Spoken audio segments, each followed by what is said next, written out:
Okay, a very good afternoon, everyone. Thank you so much for joining us for today's Law Awareness webinar on restauranting in the new normal, organized by the Law Society Pro Bono Services.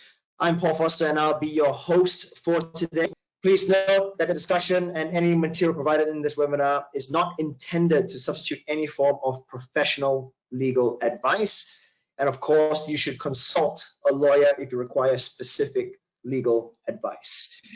Now, ladies and gentlemen, it is clear to us by now that COVID-19 is going to remain in our midst for a lot longer than probably we've all hoped.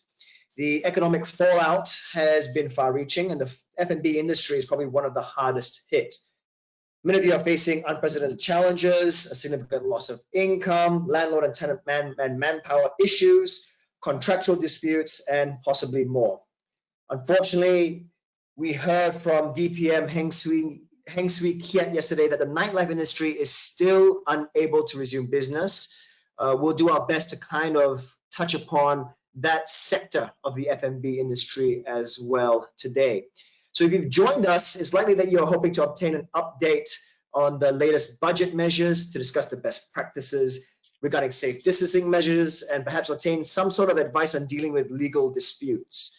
Together with our panel of experts, we hope to shed some light on the legal and economic issues most relevant to you and your business, and in doing so, providing some hope for the way forward. On our panel today, we have Mr. Francis Goh and Mr. Edward Chia. Francis is a senior lawyer, legal advisor, Harry Elias Partnership, having close to 30 years of legal practice. He has advised and represented numerous businesses on a wide variety of issues, from the commonplace to the complex. He serves as a mediator at the Singapore Mediation Center and Singapore International Mediation Center. And of course, Edward, MP-elect for Holland, Booker T. GRC, as well as a co-founder and managing director of Timber Group, is here to share from his personal experience as an F&B business owner and operator, and to offer his thoughts and advice to F&B business owners and managers as you navigate your business through this crisis. Thank you both, Edward and Francis, for joining us today. And before we jump into the discussions, obviously, I'd like to start with Edward. Maybe perhaps you could share with us a little bit more about the scene right now in the F&B industry and what's happening on the ground. Sure. Thank you, Paul. I think first of all, I would just say that the F&B industry, we went through a very difficult period, especially during the circuit breaker. I think that was probably, at least for now, in terms of our COVID-19 journey, the toughest period for all of us. We're now into a phase 2 reopening, and what we have seen in the reopening is actually very uneven recovery. So some have recovered faster and some are lagging behind. And there are probably a few reasons to why there are this unevenness in recovery. The first is actually very much location-based. Because of work from home arrangements, if for F&B operators who operate within closer to the heartlands or closer to where residential areas are, I think the recovery has been much faster because there's just a larger addressable market of consumers. Unfortunately, for those operators who are situated within the CBD, because there are now lesser workers within the CBD because of work from home arrangements, the smaller addressable market, the recovery has been slower than the rest. So that's the first reason for an unevenness in terms of recovery. And also one other reason for location differences also, in the past, certain locations attract a huge proportion of tourists or business travelers. And with many borders, national borders now being shut, virtually tourism and business travel has ground to a halt. And that has also impacted F&B establishments who typically serve a large group of tourists or business travelers. And of course, the third subsector, which Paul, you have briefly mentioned just now, is probably the hardest hit are the nightclub operators, the KTV operators, even family karaoke concepts. They are still not able to reopen because of COVID-19 rules. Now, across the board, in terms of under which bucket you are, everyone also faces very strict safe distancing measures. So this has led to two outcomes. One, most restaurant operators will have the capacity reduced because for the need to abide by safe distancing measures, we are not able to serve groups of more than 5 tags. So that could also mean lesser turnovers, covers, and large group spendings. And for bars, especially who retail alcohol, there's a 10:30 p.m. cap in terms of restrictions in terms of retail alcohol. So putting together all these measures, there is going to be a limit in terms of revenue potential as well. Right. So that is, I think, the current state of the industry. It's very uneven, but I believe the worst is over in terms of where we were at circuit breaker. Hopefully, in terms of community infections, that continues to be low, and we can move forward to slowly reopen more of the economy.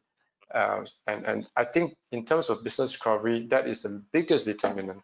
That if we can keep COVID-19 community infections low, because the priority is to protect lives, and then we can actually save livelihoods. So I think we all have responsibilities. In fact, I think a responsibility is also on operators like us, that although yes, we want to chase for revenues, but the rules are there for a reason, because we don't want another spike, we don't want a second wave, and then all of us go back into a circuit breaker. These risks are real because this is something that we have seen in many other countries and cities. So it is in no one's benefit that we experience a second wave and we all go back to a circuit breaker. I think that will be another big hit to our industries. So by and large, I think most operators are responsible. In fact, sometimes we are having difficulties with our customers who might not abide. So that's something we're also happy to share about. But in terms of the status, I think that's where we are right now. And the other point I thought I would make also is that it's also very heartening that we have also started to see more and more F&B operators coming together, whether is it informal in the WhatsApp group chats or Facebook groups, and even business association. While in the past we may see each other as competitors, together now there's a lot more collaboration. There's very much we are stronger together. And actually that is very important, because if we have issues, for example, landlord issues or employment issues, sometimes cross-sharing notes and working together and collaborating together to negotiate is actually very helpful in these difficult times. Thanks very much, Edward. I love that the uneven recovery, because it's such a powerful title to put there because of the reasons you were mentioning. I mean, location for sure. I've had friends who are running restaurants in Singapore, and they mentioned that if their location in Robertson Quay is doing actually better than it was pre-circuit breaker, because now they're getting a lot of customers coming in throughout the week for lunch and for dinner, as opposed to maybe just making most of their covers over the weekend. And vice versa. My friends who are then operating in the CBD area, where they have lost a huge chunk of their customers because there's just not as many people working from their offices at the current moment. So, and again, nightlife, we're going to touch upon that a bit later. Very difficult for those in that particular business. And I love how you also mentioned, as operators, it's your responsibility as much as your customer's responsibility to be socially responsible. And we've got a little case that has just popped up very recently, which we'll bring up later in the webinar as well, and we'll probably discuss that nature of dealing with the current situation. So thanks very much, Edward. That's a great start. And as we move forward now, I guess we're gonna start talking a little bit more on the legal side of things, referencing the recent COVID-19 Temporary Measures Act 2020, and identify the provisions in it that would apply to provide some short-term relief to businesses as they go forward in phase 2 and phase 2B. Now, this act took effect on the 20th of April, 2020.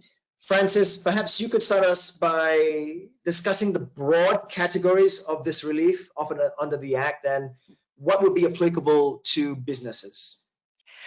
Right. Thanks, Paul. Edward, I loved what you said earlier about lives and livelihood. And I think this COVID-19 Temporary Measures Act is one classic example. It's an unprecedented piece of legislation It was rushed out when the pandemic hit us. Starts in April, valid in a first instance for 6 months till October. And the logic behind it, it's really this. When you have, good times, then you talk about individual rights and you bicker over who's right and who's wrong. But when you have a global pandemic hitting us right across industry sectors and everyone is suffering, it's no longer about your rights. It's about doing the right thing, doing what's right to help one another get through this difficult period. And so this act sets that framework in place, and it covers contracts that you may have an inability to perform. It also broadly covers insolvency measures, and most recently with an amendment, it's actually got a rental relief framework that's been put in place.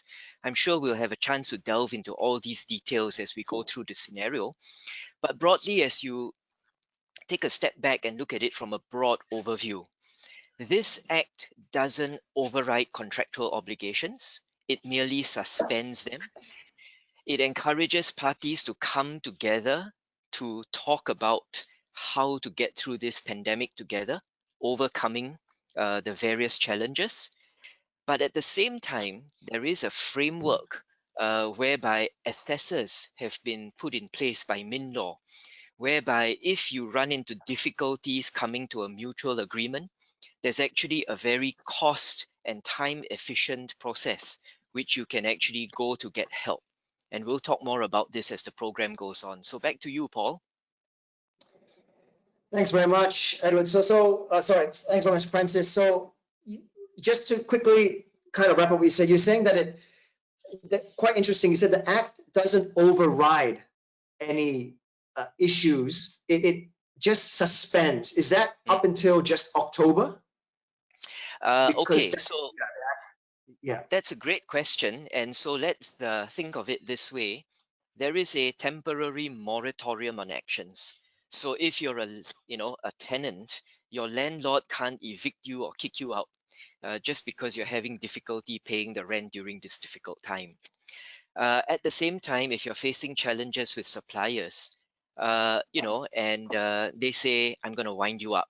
All right, it's not so easy anymore because there are some temporary reliefs in a key area. The thresholds to actually begin winding up or bankruptcy have been raised.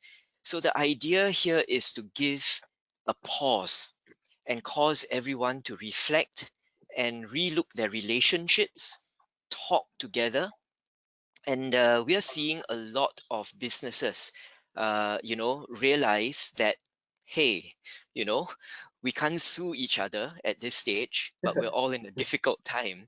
And so a lot of inquiries are, Francis, what do we do? And I say, let's talk, let's mediate, let's negotiate, let's see how we can come to an agreement to get through this together. So, that's the idea of the act. It sets in a place what I call a humane framework. Ooh, I like that. A humane framework. I mean, I'm taking notes, guys, because all this is very pertinent. So I'm loving these catchphrases that we can use moving forward to again educate people. Because what I've also realized is, even though our webinar today is about the F&B industry, it doesn't just, what's happening right now is affecting every industry, as mentioned earlier. So I have a lot of friends who run other businesses, but are also having rental issues with their landlord. So these are very important to share with everyone. But keeping with the F&B theme, let's stay on track with what we're doing today.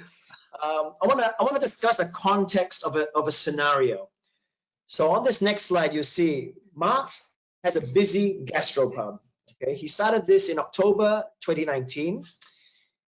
He opened this in Raffles Place with his Singaporean buddy because Mark hails from Malaysia. The gastropub maxed out covers of 100 per night, particularly during the happy hour through to the dinner crowd. So as you can see, he's lost 70% of his revenue during circuit breaker, despite his effort to focus on delivery and takeaway options. but slowly now in phase 2, business is picking up. He has a couple of foreign employees helming the front of operations and a couple of chefs from Malaysia taking care of the kitchen. So we need to talk about this. His alcohol sales have reduced because they can't stay past open past 10:30 p.m. Edward, you mentioned that in your opening.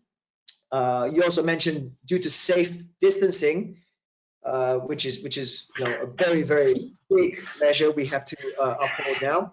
He was only able to do 30 covers per night as opposed to the 100 he was able to do on previous circuit breaker occasions.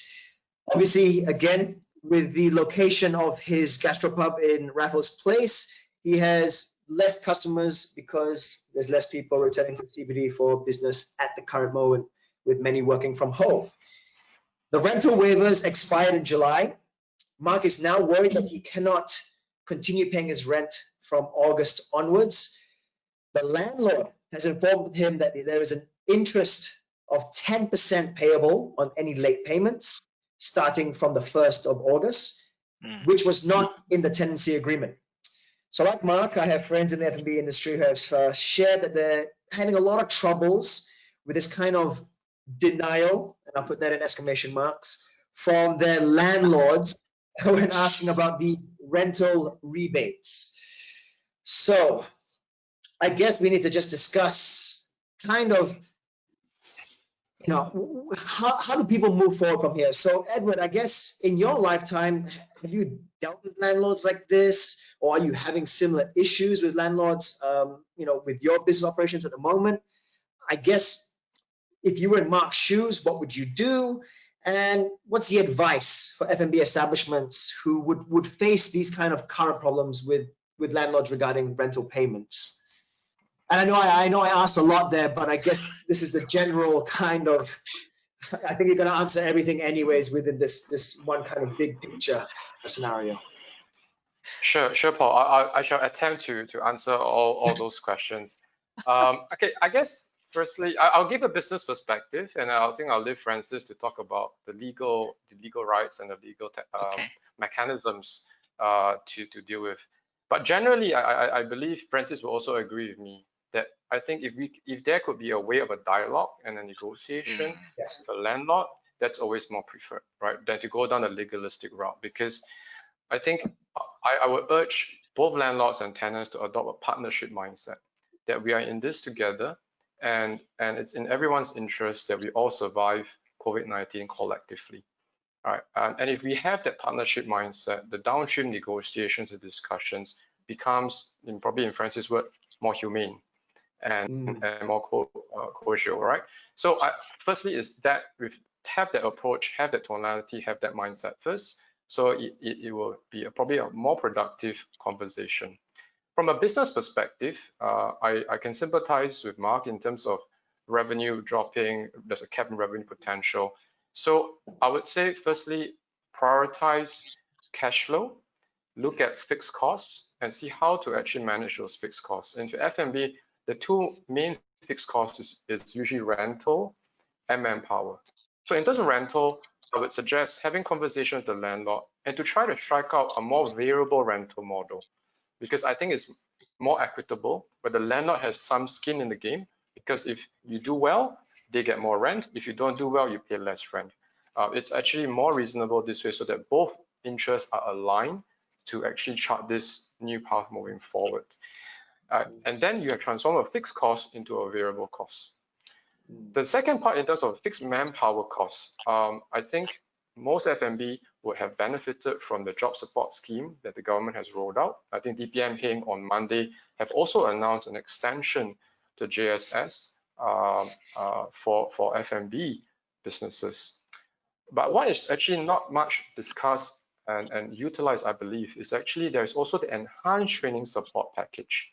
So during the good times, most F&B owners and operators would say there is no time to send our staff for training because business is good, there is always a lack of staff. I would see there's an opportunity now that during the downtime, we can send our staff for training to upskill them to prepare for eventual recovery. And when one does that, actually there is an absentee payroll reimbursement of up to $10 per hour. So the course fee is highly subsidized to a tune of up to 90%.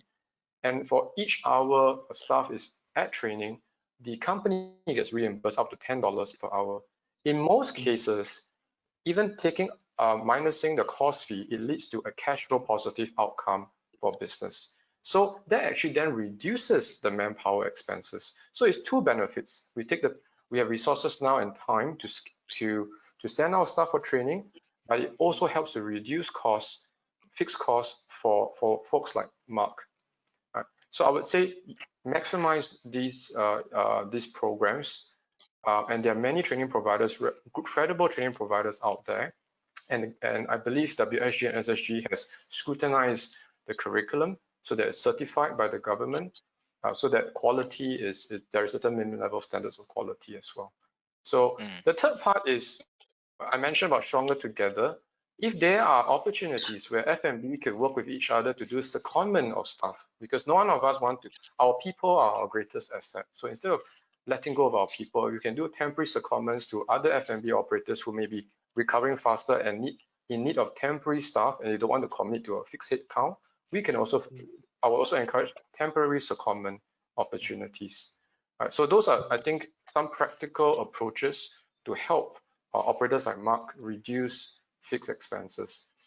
In terms of rental relief, I hear you, Paul. I've had a lot of friends in the industry also sharing nightmare stories about negotiations with landlords and landlords trying to drag things out. I would say something in general here. I think the COVID-19 rental relief is very much helping SMEs. So SMEs in this case will have a greater benefit and in this circumstance. In terms of the technicalities, I think I'll let Francis go through. And all I have to say is that know your rights, stand your ground, do what is right for your business. But first, always try to adopt a partnership mindset, because the medium to long-term relationship is still important. Yeah. Can I ask if you've taken full advantage of sending a lot of your staff, Edward, for the enhancement schemes and training? Oh yes, yes. So many of our staff has been attending the courses. Some of them actually attend up to 2 to 3 times per week. So that was how we have been doing our very best to retain jobs. As phase 2, as we gradually reopen our outlets, we had to taper down the trainings and have them operate at the venues a lot more. But so it's very much calibrated based on our needs and our operations. Francis, maybe you want to go ahead to talk about the legal rights? Yeah, in fact, as I'm listening to you, Edward, I think I want to echo your point about the partnership angle and the human angle. You know, it is so important. Let's just look at the landlord-tenant relationship, and you know, this scenario is a typical one that we see and hear being replayed day by day. But there's a message here to landlords in particular, to give them a bit of a reality check. You may have what you think now is your standard form contract, and you're trying to, you know, because of your difficult times, stand on those legal rights. But think of it medium to long term. COVID has changed the face of the industry completely. We are actually getting a lot of inquiries now where tenants are saying, both the office as well as the commercial and even the F&B sector, they say we don't need so much space now. We are going to be cutting down. Take another example where the F&B industry, a landlord says, you didn't pay my rent, I'm shutting down this outlet. And you know what? You've just actually shot yourself in the foot, Mr. Landlord, because there's going to be no more footfall. There's going to be no more reason for people to come to your mall or to your outlet, because you've just closed down the attraction which people want to come for entertainment, for food, and the like. So let's go to this specifics about the legality. You have your standard form contract, your tenancy agreement. The COVID-19 Temporary Measures Act says you've got a moratorium. you can't take enforcement action on that contract for the period of this act, which is up till August in the first instance. It could get extended. In the meantime, what the legislation and the government has put in place are various help measures. So we talk about the rental relief scheme. They've estimated that now from about February to about October, when COVID was at its peak, that people are going to be hit for about 6-7 months rental. So what they've done is say, let's share the pain. All right. They've given you rental relief of up to 4 months, 2+2. Now, what happens then is the mechanism is such that if you've already paid your rent as a tenant, you should be getting a set off or a refund because of these relief measures. These relief measures can actually be then also rolled into the rent that you are owing. In addition to this, there is this repayment of arrears scheme. All right. There is actually an installment payment plan. And what is important is that the landlord can't charge you exorbitant interest of 10%, like in this scenario. There is actually a interest cap of 3%. All right. Now, then you'd say, how do we assess all of these measures? All right. Is it complicated? What you need to do is go to the Ministry of Law website. You can actually log in. They've actually got a self-assessment kind of a link. And one of the key ideas that I can share with you is that you've heard how they say you need to be an SME, you need to have a certain turnover, you need to have a certain drop in your business. The answer is really very simple. You've got financial accounts, you've got management accounts, disclose these. If you are afraid that your landlord is giving you a runaround, use this self-assessment, go to the MinLaw website, use the formal processes. You are able to painlessly and cost effectively avail yourself of these measures. In this case here, ignorance is not bliss. You know, when we have operators who really have encounters landlords who are really just dragging, they're just basically dragging out this whole process of rental relief. What is a easy recourse for tenants? Is there a MinLaw site that they could go and seek a relief or seek clarifications? How is the mediation process like? How difficult or how easy it is? Because I think we just need to give very practical steps for operators to seek assistance if their landlord happens to be difficult. Yeah, indeed, Edward. This we I think all this had been anticipated. And so, to directly answer your point, there are two broad streams that affected people can avail themselves of. Now, within the COVID-19 Temporary Measures Act framework, you hear of all these, relief measures, but you have landlords who legitimately or otherwise may be confused. You yourself as a tenant don't know whether you are able to qualify. When in doubt, there is a notification for relief that you can file. The QR code will be flashed in one of our closing slides, so look out for that. But essentially, even apart from the QR code, you can go to the MinLaw website and talk about asking for an assessment. You see, what MinLaw has done is set up a panel of assessors. I myself am sitting as one of the assessors, and we are empowered to make an assessment of the relative merits. We'll listen to both sides and decide what is the just and equitable thing to do. We are guided to take into account things like ability to pay, circumstances, current commitments, and then come to a landing as to what will be a fair outcome in the circumstances. So take heart, the landlord cannot act blur completely, about giving you reliefs, all right? But maybe the landlord is justifiably worried that he can't give all of the reliefs because he himself is in distress. All right. But the assessors would be able to see through all this, see your needs, see the landlord's needs, and come to what we call a just and equitable outcome. Now, this process, you don't need lawyers because it's meant to be time and cost efficient. You'll find that the assessors are able to review your case in a very short time. You're probably looking at well within 2 weeks working days, and that's a pretty fast outcome. So you should avail yourself of this. I should mention also a second course, which is the Singapore International Mediation Center COVID-19 protocol. Now, this was designed in response to the need to have an avenue. It's well and good, you see, to tell people go and talk, but sometimes communication breaks down. So mediation is where you have a neutral person that's appointed that helps parties facilitate their communication. So the SIMC has this special protocol. It's cost effective. It's also meant to be expedient in terms of time. You should check it out because it was designed to complement the assessor scheme in the COVID-19 Temporary Measures Act. So, hope that helps the people, in your industry, Edward. I think Thank it's you very, very much. yeah. Sorry, go ahead, Edward, please. I'm just Yeah, jumping so in I for think Paul.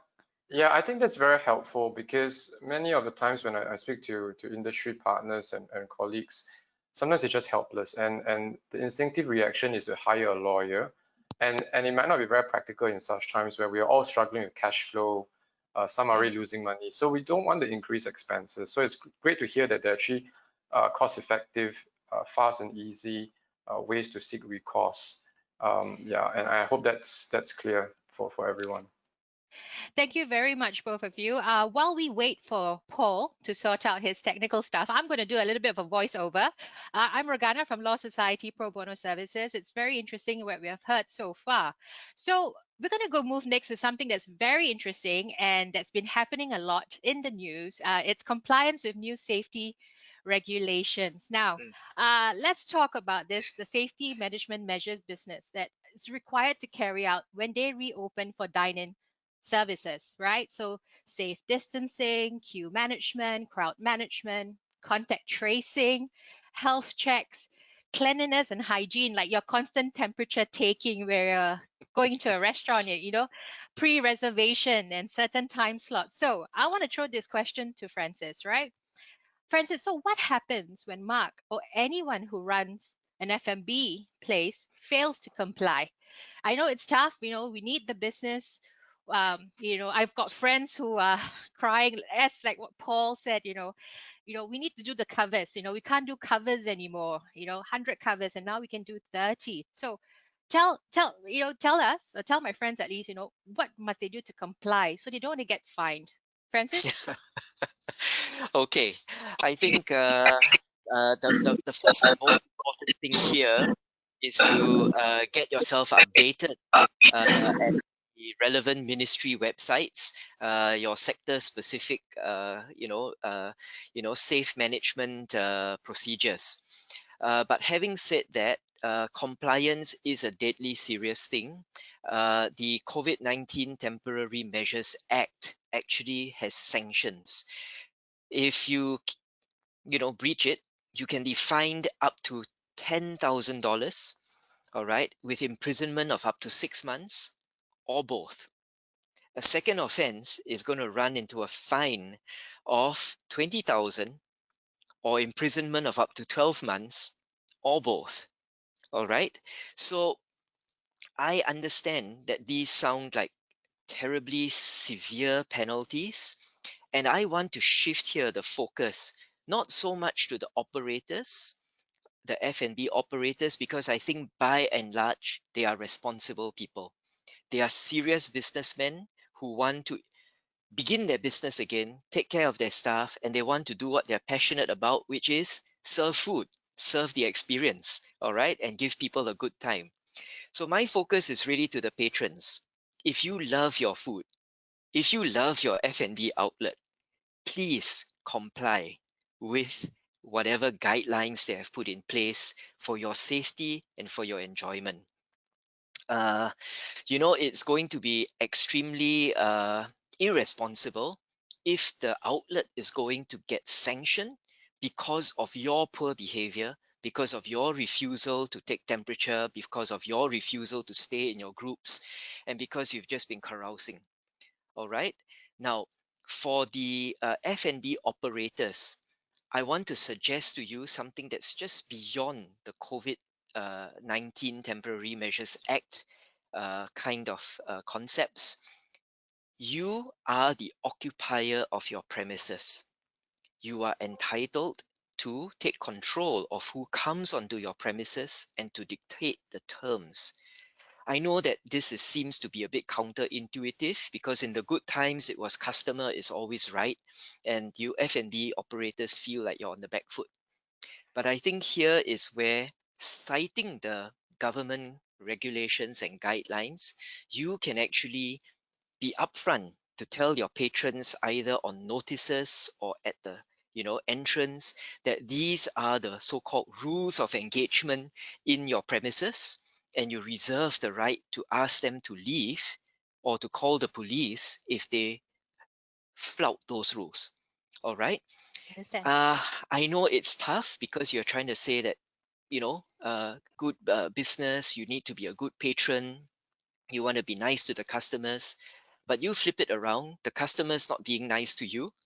You need to protect your business, you need to protect your staff, you need to protect the other patrons. We draw the line at using physical force and causing grievous hurt to anybody. We don't want to start a bar brawl, but I would encourage you all to be a little bit more assertive when you are enforcing these regulations, because it's not a laughing matter. And patrons, I would ask you guys and girls, please play ball. All right, help out these F&B operators here. Edward, you wanted to say something? Yeah, I wanted to say something when you said something that in good times, customers are always right. And I think this is where, as an operator, I shall speak as an operator. Not all customers are always right. And I very much echo what you said, that we are owners of our premises. We should establish our own house rules. And for me, most of the time, I'm just trying to protect our staff as well, because Yes. it's really our frontline staff that's actually really getting sometimes grief from our customers. So sometimes we do have to enforce these rules because we need to protect our people. And in case of COVID-19, we have to protect their health as well. So, Yes. I will encourage all operators, if you need to stand your ground, please stand your ground and be very clear and categorical with customers that you are the owner and you have to protect your outlet and your people, and they should abide with COVID-19 safety rules and regulations.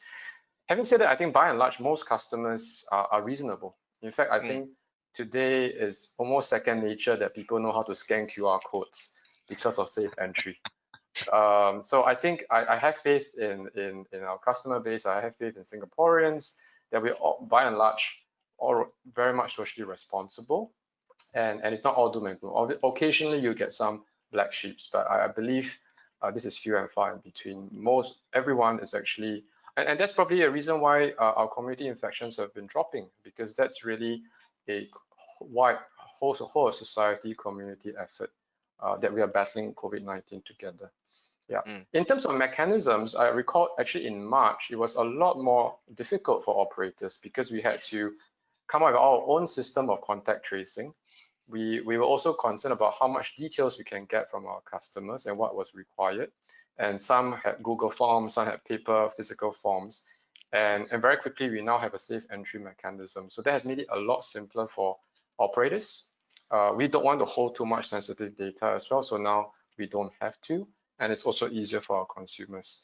So I think as we go along, we're all getting better at practicing safe distancing measures.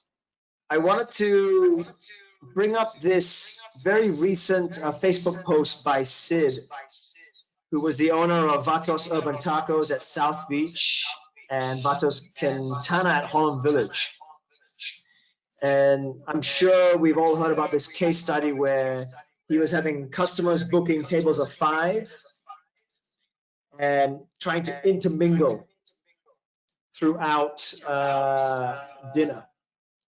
They obviously had to give warnings to the customers that you can't be mingling between the two tables. Customers didn't stop. In fact, again, this is where you both mentioned that it's everyone's responsibility here, and whether we say they're black sheep or not is one thing or another, but they weren't listening to the repeated warnings. The police had to be called, and obviously the safe distancing officers that came said, if you don't abide by the rules, and this was to the restaurant, to the staff, if you don't abide by the rules, we're going to fine you and or shut you down. Whereas they tried their best to deal with the customers. So in this kind of situation, I mean, there's a lot of wrong happening. There's a lot of right trying to be enforced here. And I know you kind of touched upon it this now, but what do you do? Do you just close the bill and kick the customers out and just say, if you can't abide by the rules, let's just cut it short and off you go? From a restaurant point of view, Edward, I guess first, how tough is it? How tough is it for your staff to deal with something like that? And then Francis, when it go back over to you, the legal standpoint of the restaurant tried their best to do it. It wasn't their fault. It was the customer's fault. So Edward, maybe we can start with you and your thoughts on this particular case.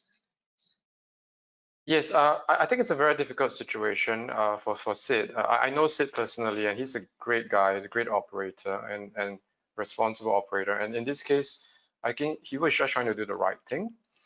I can't attest to know exactly how he felt during that time and how difficult it was. But for us, I think my personal recommendation is that first, try to explain the rationale of this safe distancing policies to customers. One time, two time, they don't quite get it. I would then say we call it a night and politely close the bill and say good night to these customers. Because as I mentioned earlier, these rules have certain logical basis, and it's also about protecting our staff and the rest of our customers at the venue as well. So we reserve the right to serve, and I think sometimes these rights have to be expressively enforced. Let me just jump in there. Edward, you've made a great point. You reserve the right to serve, and I guess for Sid and all the operators out there, this is a new situation, and one of the ways to deal with it is to come up with what I call a operating protocol. All right, let's begin shaping this protocol. Of course, there's no one size fits all, but I just want to give you all some thoughts to tease your mind so that when you go and speak with your legal advisors, you can ask the right questions, and point them in the right direction. So let's begin with this right to serve. You have the right to serve, and you have the right to enforce the safe distancing protocols that are being mandated. A lot of people will try to, in our Singaporean context, act blur. So the way to overcome that is put this prominently at your entrance. The other thing would be, to the extent that you are able, the serving areas should be covered by CCTV so that you are able to capture the behavior of the patrons. That will be crucial evidence if you are trying to defend yourself that you have done everything, because the CCTVs would be able to capture your staff approaching these patrons and their unbecoming behavior. All right. The other thing is, Edward makes a practical point. You may want to adopt a one strike, two strike, you're out kind of a thing. If your tolerance level is high, three strikes and you're out. But I think that might be pushing it, because all you need is one slip up and you're going to get a COVID-19 situation from your F&B outlet, and that's not going to be a nice PR event for that matter. And in fact, if you flip it around to your patrons or to your customers, they will understand. I'm pretty sure they don't want to be identified as the nucleus of the next COVID cluster, and so once they understand that your establishment is serious and has these protocols in place for everyone's welfare, I think people would play ball. Now, the other thing would be have also maybe a quick line to the nearest police post, all right, whereby if you are faced with an unruly customer and after the first strike, you may want to make what I call a telephone report to say that you're facing this incident. Again, that is preemptive. Nothing may come of it if the customer subsequently plays ball, but at least if something escalates, there would already be what we call a first information report. Now, I know that what I'm suggesting here are pretty radical stuff, for F&B where, you always try to put service first. But I think I'd like to build on that point that where in these new times, Edward's point is right. You have a right to serve and you call the shots. So, you might as well make the rules. Yeah, I'd like to echo Francis' point about CCTV. I think it's really a very practical. These days, CCTVs are not expensive to install. It's always good to have video footages of what transpired between our crew and our customers, because these are evidence that we may need. And sometimes when customers know that they're under surveillance as well, I think everybody tends to be a bit more at their better behaviors. So this could actually also help in terms of management upstream rather than just having evidence for downstream issues. Edward, just to jump in there, to the F&B operators, don't be shy, put it prominently and say this area is under CCTV surveillance. That would drive the message home very subtly. I think the other way to do it now is also when you're talking to your customers, just have your phone on and start recording everything and be like, this is like Facebook Live, Instagram Live. If you're not listening to us and you're doing this, you're breaking the rules. I mean, kind of a name and shame kind of way to go, maybe perhaps, I don't know. But we understand it's a very sensitive and tough situation to be in. Paul, that's actually a good point. Let me just jump in there. For those that don't have the CCTV coverage, let's say it's in an outdoor area, then when you approach, make sure there are two staff, okay? One to take the video and the other to engage the customer. All right. That's basically these are rules of engagement, and it's really up to the F&B operator to put them in place. All right. So don't take this lying down. You can meet it head on.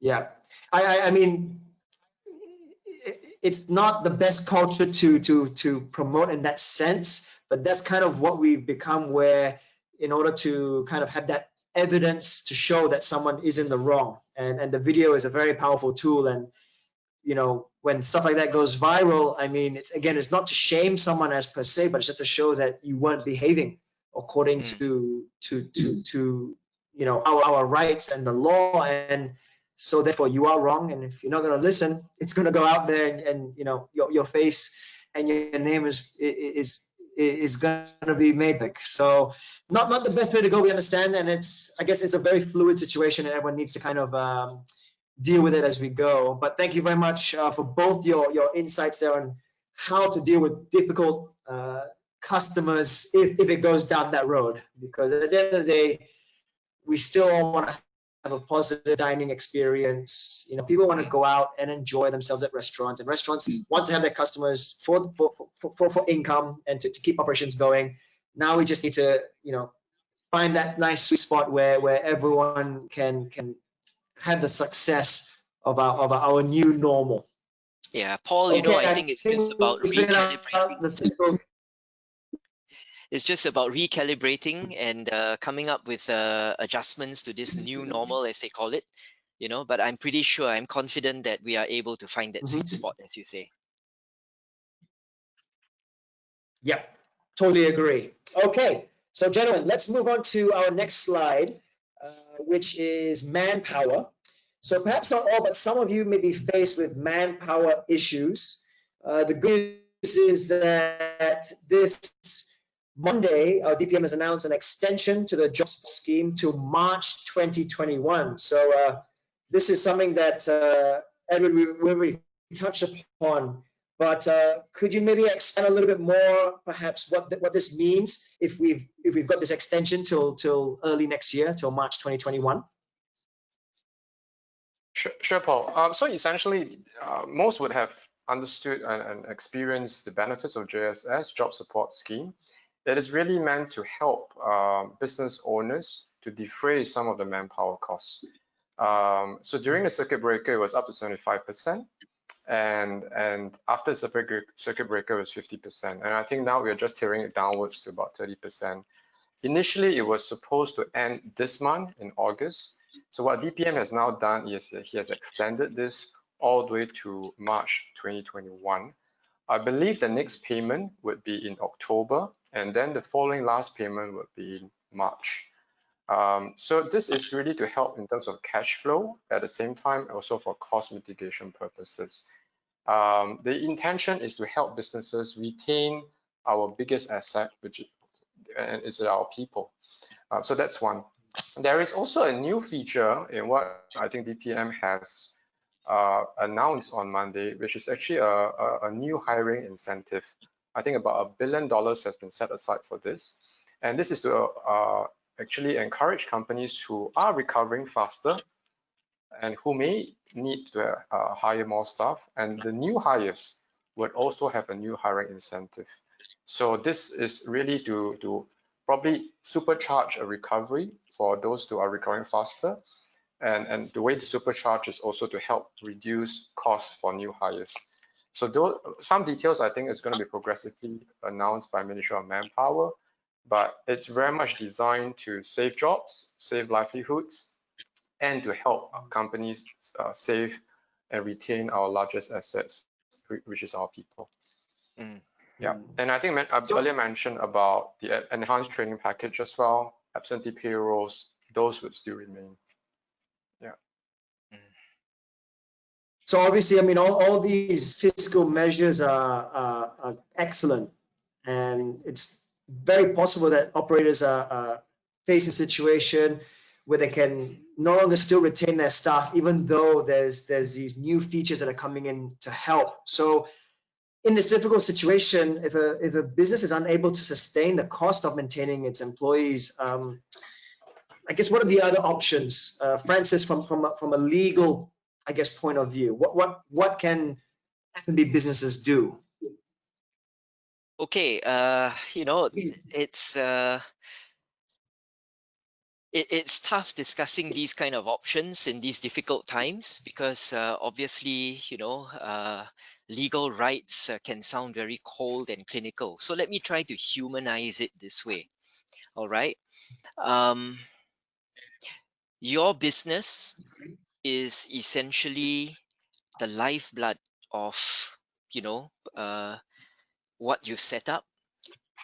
It's encompasses your beliefs, it encompasses your visions, it encompasses the trust of the people that have chosen to work for you, and it encompasses your brand. So I think as an operator, don't be too quick to throw in the towel. My encouragement to you would be reinvent, rejig, and that includes legal relationships. Everyone talks about having a standard form landlord tenancy agreement. Actually, that's a fiction. It's just because lawyers are too lazy to redraft, away from the standard terms into bespoke terms. All right. But if you heard what Edward was saying earlier, it may be that you're doing more with a smaller space. You're talking about turnover. You're talking about, percentage of profit of business. Those things could be built into a new style landlord-tenant relationship. Then, in terms of manpower, all right, you heard what Edward was saying about secondment, and that is actually spot on in line with the manpower guidelines. There's this tripartite guidelines on managing excess manpower. All right. Shutting down, retrenchment, a last resort. Okay. And I'll Yeah. come to that in a while. But what they really have are redeployment. Do you have retraining? All right. Are you able to adjust working hours, adjust work scope? Are you able to adjust opportunities? Again, if you look at it, all of this would involve a rejigging of the employment relationship, a redrafting of the employment contract if need be. But if so, so be it. Because as Edward has highlighted, your staff are your biggest asset. All right. If you want to then ramp up after when things are getting better and you got to rehire, from scratch, I don't think it is going to be that easy because everyone is in the recovery mode and everyone is going to be hiring at that stage too. Okay. Yeah. So while there is this thing about, what do we do if we go down? There's another aspect that you need to think about. What about your brand? You spend maybe 3 years building up your brand awareness. You're going to go down, all right? And then what happens? Wait for another year before you resurface. The brand awareness is kind of lost. So I think it's really about relooking your business and then reworking the legal relationships. Get the right legal advice to actually rescope, retool, redraw the contracts. But then let's go to the hard question. What if you really have to shut down your business? And since we're on manpower, let's stay on the plan here. What are you going to do? Before you retrench, you have to make sure that you've actually tried all of these other so-called, alternative measures to deal with your manpower. And if you are having to retrench your people, the standard Singapore contract is notice period and you don't really have to pay retrenchment benefits. But that has changed given the COVID situation. That has changed even the government guidelines. All right. So what you have to do now is what they call responsible retrenchment. Look at the situation, see whether the staff that you are going to lay off, there's really no way for them to contribute to the future business or the future plans of the company. Then you lay off. And even then, the guidelines require you to do it in a humane way through communication, perhaps an extended notice period so that the staff has a chance to seek alternative employment. And in a shift from the strict contractual position, you will have to give retrenchment benefits to those staff that have served you for more than 2 years. And the tariff is between 2 weeks to a month for every year served. All right. The details, you will have to go and work it out. But the point would be there's still a cost to retrenchment. All right. Why don't you look at this and see if you can plow that cost to keeping your business going and ride out this rough patch? And I think there's something else which is we're seeing as a result of this banding together of what was previously individualistic F&B operators and operations band together. All right, see whether you can work together in unity. There might be strength. All right, so those are some perspective. It's not all just black letter law. So I think there are lots of financial measures that are put in place. What's happening here is that I think a lot of people are worried about whether they qualify or not. And sometimes that ignorance or that lack of knowledge holds them back. My encouragement here is from a legal perspective is ask. There are websites available, self-help available, and there are your other operators. Ask around and say, what are you doing to stay afloat? I'm sure they would like to, help you out there.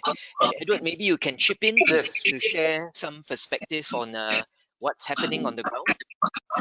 Yes, so I think I mentioned in my opening that it was also very heartening that during the circuit breaker, many F&B operators actually band together in Mm, informal and also formal groups. So there is, as you mentioned, Tenant for Fairness Facebook group, and there's also a WhatsApp group called Safe F&B, and these are operators just coming together to share experiences and to assist each other. There are also formal organizations like the Restaurant Association of Singapore. I would encourage actually operators to join such associations as members because it's professionally run, there's a professional secretariat, there's always interfacing with government agencies and sometimes even landlords. So I'm part of the RAS management committee. And I recall early in March and April, RAS actually had negotiations with Capital Land for rental release, and this was way before legal mandated rental relief by Parliament, right? The RAS as a business association actually had conversations and discussions with Capital Land to seek rental relief, right? So totally agree with you, Francis, that we should band together, share experiences, and there are entities like the Restaurant Association of Singapore.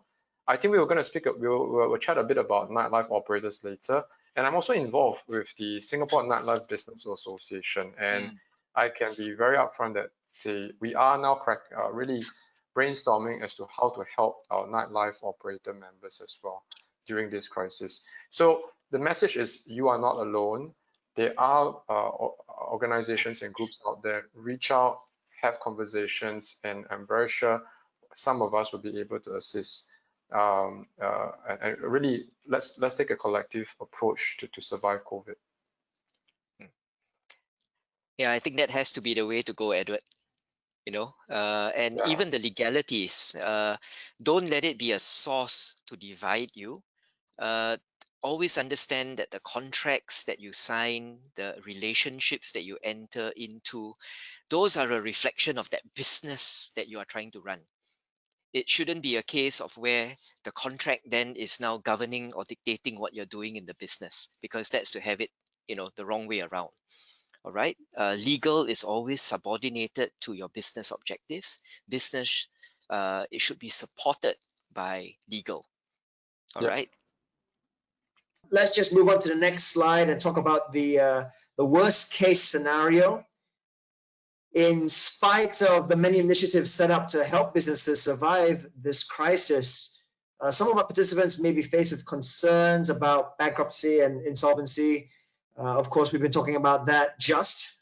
So when we introduced the Temporary Measures Act, one of the reliefs provided was for financially distressed individuals and businesses. We can go back to that scenario with Mark. So let's say that he had to deal with the new normal as he tries to reopen. He is now faced with disputes with his suppliers who wanted to pay for goods that were supplied late. These claims amount to over $30,000, and Mark knows he won't be able to pay, so he expects his creditors to wind up his business. So I think, Francis, you kind of touched upon this earlier, but how can the Act help these individuals and businesses when it comes to the full brunt of bankruptcy and insolvency in this case? Okay, I think there's good news here. But before I go into this answer, let me go back to what you were saying earlier, Paul, and talking about technology. Everyone listening in, this is why we need to keep the F&B outlets open. Okay, tech doesn't cut it. All right, it can help us, but it's not going to help us all the way in terms of relationships, in terms of food. We need to have that human interaction. So cooperate with the operators, and let's keep the F&B, operators supported and humming along.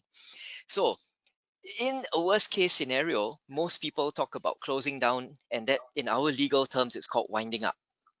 Winding up of your corporate entity, and then for the individual, it is bankruptcy. But you see, this is where the COVID-19 Temporary Measures Act comes in again. It's actually bumped up the thresholds before someone can make you a bankrupt. Previously, if you owed 15,000 and didn't pay up as an individual, they can issue bankruptcy proceedings against you. Now that has gone up to 60,000. All right. Now, of course, we're not encouraging people to be irresponsible and run up debts. But the point here is don't give up too easily, because it's no longer so easy to shut you down. At the corporate level, it used to be that, you could just wind somebody up, all right, for a small debt. But now I think the threshold has been bumped up to about 100,000. So again, not so easy to wind up a corporate entity. And if, one of the easy ways, rather than fighting over the contract, who's right and who's wrong, there is a provision that allows you to issue what is called a statutory demand. And if you fail to pay up within 21 days, all right, automatically I can go to court and say you failed to pay your debts because you are deemed insolvent. All right. That statutory demand time limit has been bumped up to 6 months. So effectively, even if I'm unhappy with you, for not paying my debts, and I issue you a statutory demand, I can't take action on it for 6 months. All right. Wow. So what you need to do is to understand that there are these reprieves and make the most of this time. As Edward says, band together, get help, ask, and rejig your operations. And of course, also talk to your suppliers, talk to your landlords, try to come up with a repayment scheme. Tell them, assure them that, look, guys, I'm in this with you. I'm not running away, but I just need more time. Okay.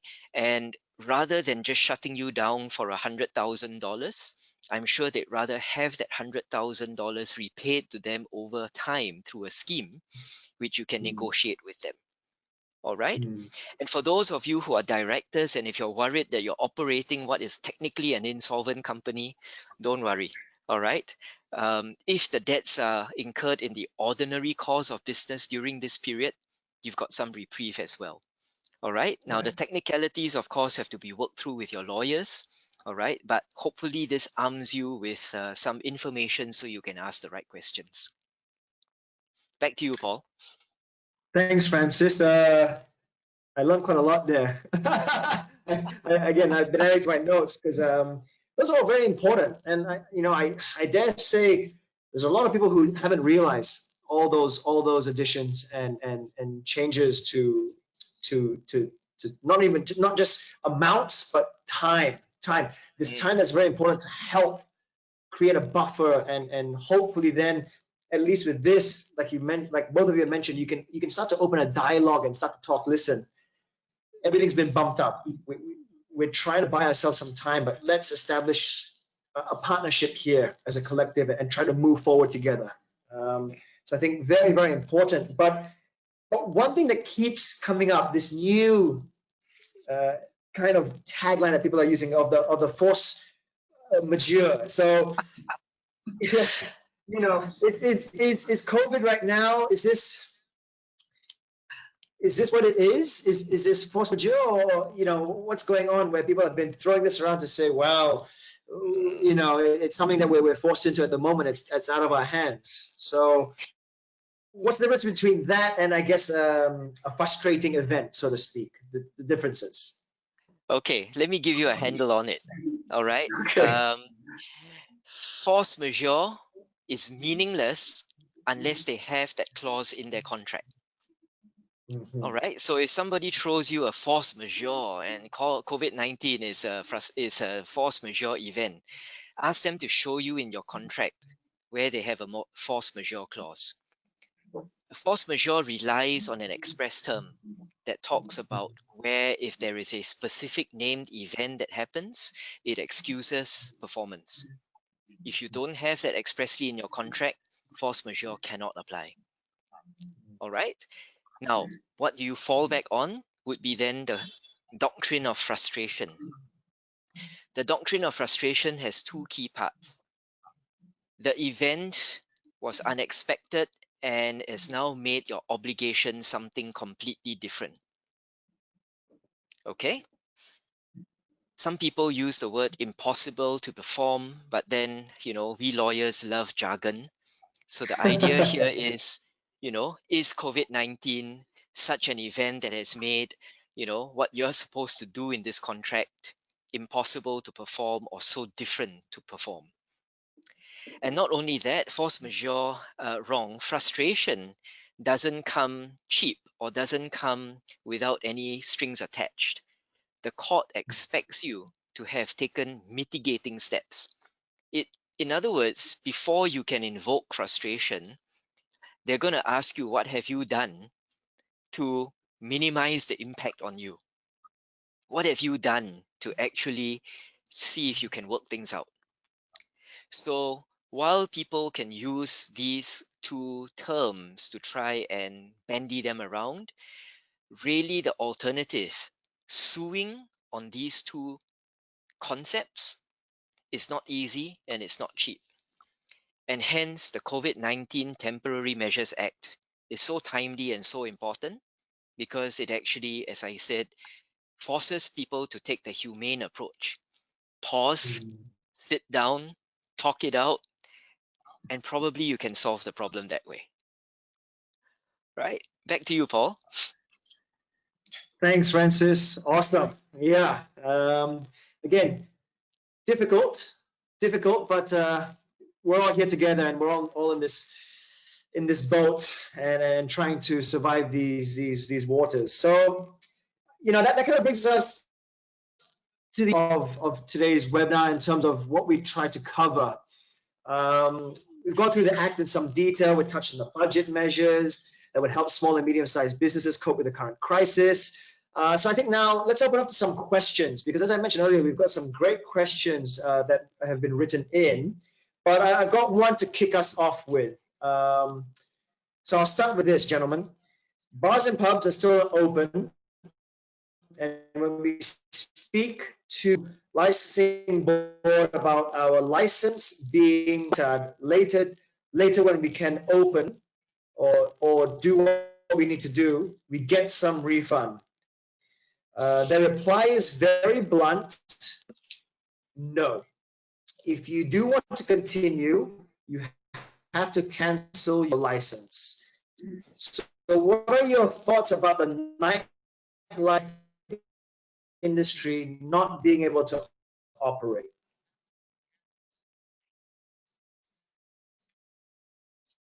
Paul, sorry, I kind of breaking up, but let me try to hopefully capture what you were asking. I guess you mentioned about nightlife operators. Unfortunately, the current rules really does not allow nightlife operators to function the way they used to be.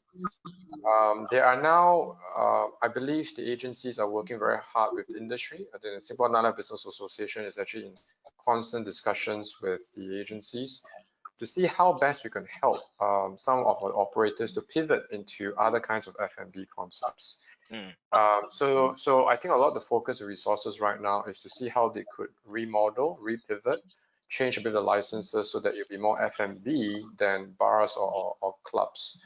And some have already started to pivot, and I think now it's really trying to scale that up and trying to provide as much support to such business owners who wishes to pivot.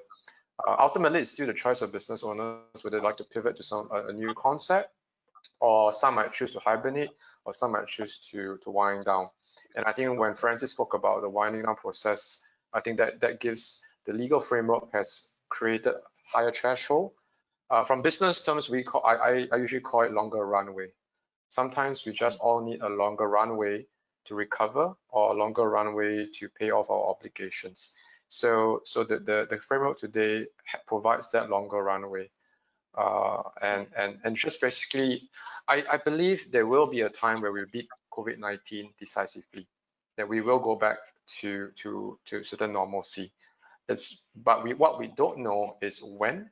So right now, we are just trying to provide that longer runway to assist all businesses, specifically for the nightlife operators who are in a very difficult situation right now.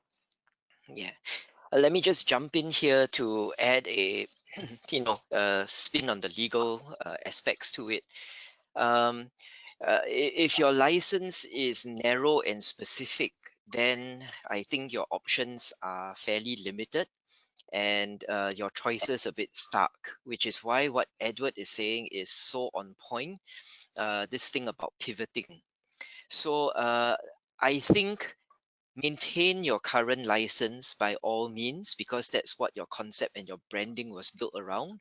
But I think make inquiries, lobby, band together to try and see if you are able to expand your offering.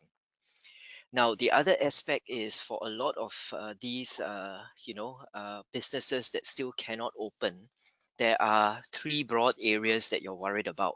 Your rental, which is why the rental relief scheme is something that you must pay attention to.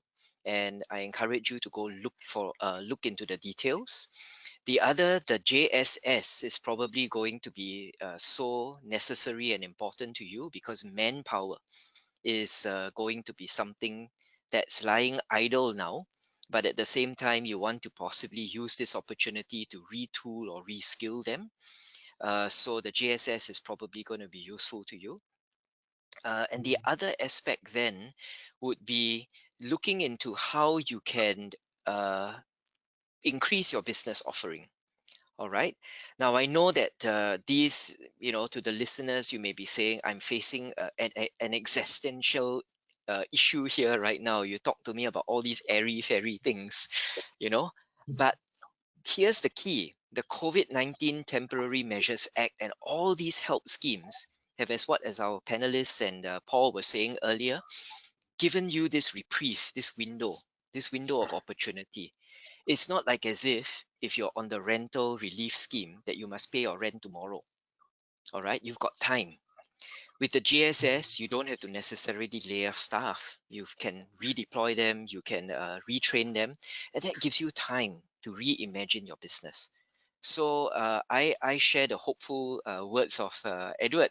I believe COVID may be with us for a while, but I think we can beat this, and you will be able to bring your business to a new level. All right, and as Edward says, band together, don't walk alone in this. Thank you, gentlemen. We're going to breeze through a couple of these quick questions. So maybe what I'll do is I'll ask a question. I'll just get one of you to maybe answer, and then we'll try and get through a couple of these. Someone just wrote in, I have tried to talk to my landlord, but he refuses to refund my rent, which was already paid for April and May. I need all the cash I can get to stay afloat. What can I do? So Francis, maybe you can just answer that one for us, please. Yes, if you have not already, you need to visit take note of the QR code later, which is going to be flashed on screen. And in addition, go to the MinLaw website. Look for the assessor scheme. File your notice for relief, because that is a step which shows the landlord you mean business, and there's no such thing as the landlord is not going to refund. He'll have a lot of explaining to do. All right, so that's the short and quick answer to that one, Paul. Okay, question. If the tenant does not file a notification of relief or suggested a repayment schedule, is the 3% interest cap still applicable? Maybe Francis, you could also answer that one. Yeah. Or Edward. Okay, Edward, let me take a stab at this first. Now, the schemes are there for you to avail yourself of them. It doesn't rule out the possibility that you are able to negotiate your own terms of agreement. But my advice would be, why go the long road or the hard road when it's already there for you? Because the key thing is you just need to see whether you qualify, and there is the MinLaw self-assessment on their website as well. So avail yourself of it. Edward, over to you. Any comment? Well, I will add on to that. I think first thing is to go to the MinLaw website, perform the self-assessment so that that operators or business owners know what you qualify for. Before filing a relief, I would suggest having a meeting with the landlord to say that you have checked the MinLaw website, you have done your self-assessments, and you do qualify. But rather than going through using MinLaw or filing for relief, you hope that you could settle this amicably with the landlord. Why do I suggest that? Is I think we should give an opportunity for both sides to have that dialogue in an interest of safeguarding certain medium to long-term relationships. Because sometimes when one party files or worse, engage a lawyer, it just sours the relationship. So from a business point of view, I think relationships are important. As I mentioned again, take the partnership mindset. But why it's important to know your rights so that when you go to that meeting, you are prepared, and the landlord will know that you are prepared. And I would say vice versa, right? The landlord would also do their own checks. I do see some questions from landlords let me be quite clear here. I'm not hearing tenants versus landlords or landlords versus tenants. I've mentioned it is about a sustainable partnership. We have to get through this together. It has to be a win-win situation. Tenants can't exist without landlords, and landlords can't exist without tenants. So I believe the current relief is meant to help to facilitate discussions, to provide a longer runway for these discussions. But by no means am I encouraging to take a legalistic or approach at the first instance. It's always better to have a dialogue. The framework is there for each party to know what are your legal rights or what are you entitled to, but go with a partnership mindset in the discussion. Failing which, then I guess we have no choice, right? Edward, let me echo that and say this. It's really a balancing act. All right. I have seen in the course of my work very frustrated individuals who say, I've tried to talk to the landlord and I'm just getting a runaround. All right. On the other hand, there are those that just kind of, didn't talk. They are not on speaking terms. They correspond, and then somehow there's a breakdown in communication. So depending on which situation you are in, I also echo what Edward says.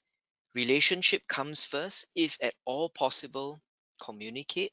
You never know. The landlord may be genuinely ignorant, or they may be a managing agent that's kind of in between and kind of blurring the communication.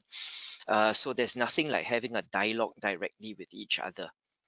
But the point about taking that step to go to the MinLaw website and do your self check, quite apart from your own preparation, it is really sometimes I find a lot of the people fail to take that step, either through ignorance or laziness, or they just feel paiseh, you know.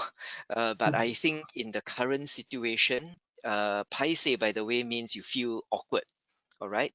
It's beyond awkwardness now. It is your people, your employees, your business, your livelihood that's at stake. But you are trying now to engage with the landlord, another person who is having his own business to run, and you're trying to see if that dialogue can foster a partnership mindset. So I really see that this COVID is a real opportunity to reset. Previously, before COVID, it was all transaction based. I think we forgot the human side, and then now we are forced to be in each other's face and deal with each other as human beings. So I think it's a great reset button for us.